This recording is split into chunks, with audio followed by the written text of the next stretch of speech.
नमस्ते प्रणाम हर हर महादेव। समस्त भोजपुरिया जहान के नरेश राजा के सादर प्रणाम बा। तो रउआ सबके बता दी कि बड़ा खुशी होता। बताओ मेरे को हमार फिल्म रिलीज भइल बा जौन की चंदा ऑफिशियल चैनल से। तो रउआ सब चंदा ऑफिशियल चैनल पे जाके प्रेम विवाह के देख सकतानी। ओकरा बाद में अपन कमेंट प्यारा प्यारा कमेंट फिल्म के नीचे जरूर करें। कैसे कि बड़ी मेहनत करके हमनी के फिल्म बनौले बानी जा और वो फिल्म में हमार पूरा आर के टीम मेहनत कैले बा। और तो जाके जरूर से जरूर फिल्म के देखिए और कमेंट करके बताई कि फिल्म कैसन रहल।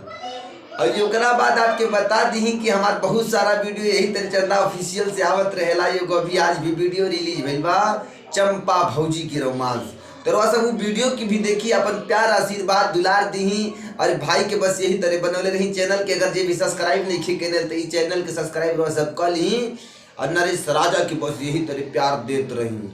और फिल्म में हम हीरो के बड़ा भाई के रोल कैले बानी। बहुत अच्छा लागल फिल्म में काम करके। फुल मूवी आई, हिंदी फिल्म है और ये 2 दिन हो गए रिलीज भैला। फिल्म के कम से कम 4,000-4,500 लोगों ने देखा। तो बहुत खुशी हो रही है कि हमारी मूवी मतलब चल रही है चंदा ऑफिशियल पे। और अच्छा खासा व्यू भी आया और लोग बोले कि अच्छा है, लोगों का प्यार मिल रहा है, आशीर्वाद। बस आप लोग इसी तरह से सपोर्ट करते रहिए। और जो भाई नहीं देखे जाके चंदा ऑफिशियल पे। वैसे भी मैं उस फिल्म का लिंक इसके वीडियो जो मैं वीडियो बना रहा हूँ अभी आप लोग देख रहे हैं, इस वीडियो के डिस्क्रिप्शन में डाल दूंगा तो आप लोग देख लीजिएगा, ठीक है। और उसके बाद चंपा भौजी के रोमांस देखना ना भूलिएगा भाई।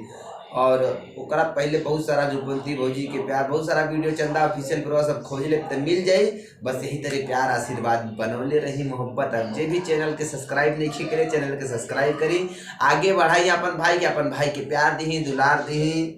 और शेयर करी ताकि और लोगन के पास भी पहुँचे। नरेश राजा मिर्जापुरी के तनी की आगे बढ़ाई जरूर सब आगे बढ़ा सके। कहे से कि दर्शक लोग कलाकार खातिर भगवान होला। रउआ सब हमरा खातिर भगवान बनी। रउआ सब ना बढ़ाएं तो के बढ़ाई। यही से चैनल की अगर सब्सक्राइब नहीं किए हैं आप भैया, आप देख रहे हैं ना चैनल को, अगर सब्सक्राइब नहीं किए तो सब्सक्राइब कर लीजिए और बेल आइकन घंटी को दबा दीजिए और नोटिफिकेशन, ताकि आपके पास हमारे हर वीडियो का पहुंचता रहे। किसी भी कंपनी से मेरा वीडियो रिलीज होता है तो मैं अपने चैनल पे जरूर बताता हूं कि भैया मेरा इस कंपनी से वीडियो रिलीज हुआ है, आप लोग जाकर देख लीजिए, ठीक है। तो यही के साथ हम प्रणाम, धन्यवाद और वीडियो देखना ना भूलें। प्रणाम।